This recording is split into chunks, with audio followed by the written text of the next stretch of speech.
Haadhatuu haadha maraa.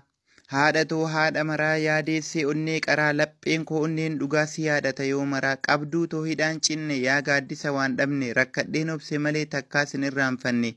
dameen koo sirraa bahee guddadhee jirma ta'ee yoomiin si irraanfadhaa du'ees yoom biyyee ta'e simarraa baanee kunoo dagannee oduu kan kee maaf jira jedheen deemaa yoomiif na dhaluun kan kee galatoomi yaadeessee harmee too garaa dhala si malee firan qabu nan dhabe kunoo mala yaa jaalala haadha koo yaa madaa onnee tiyyaa takkaa sin ganne harmee fagaadhee bahus biyya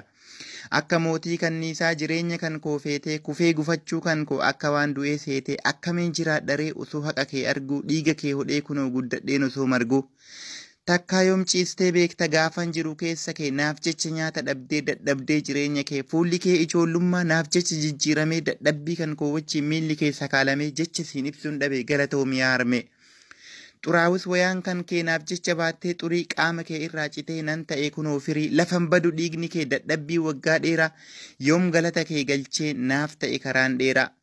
Ati siriyyaa kan koo obboleessa akiraa haadha tee irraanfattee akka hin banneef karaa beekuu fi beekuu baattus dhaquuf teetta akiraa dhageettuu fi dhiiftullee ansitti himeen jira. Nan argeef jedhaa baraa kana haadha irraanfatu akka waan gaarii se'ee hamtuu ishee dubbatu yaa badii guyyaa boruu azaaba laalessitu yaa kan waan xinnoof jettee haadha kee dhaadessitu.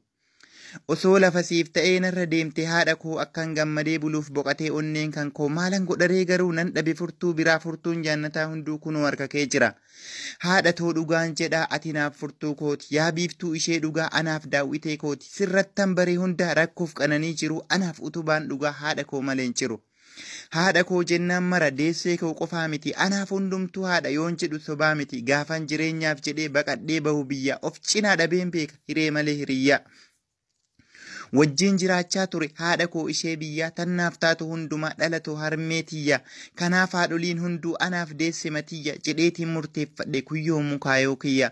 osoon barreessee hunda yaa seenaa jireenya koo yoomimee fixaa miti galata harmee kan koo mee hardhaaf na haa ga'u nan dhufa yeroo biraa onneen koo madaa qaba nan barreessa waa mara icciitiin jireenya koo waa tokkoof lamaa miti dhalootaaf seenaa dhiisuuf ittiin kaffalluu gatii.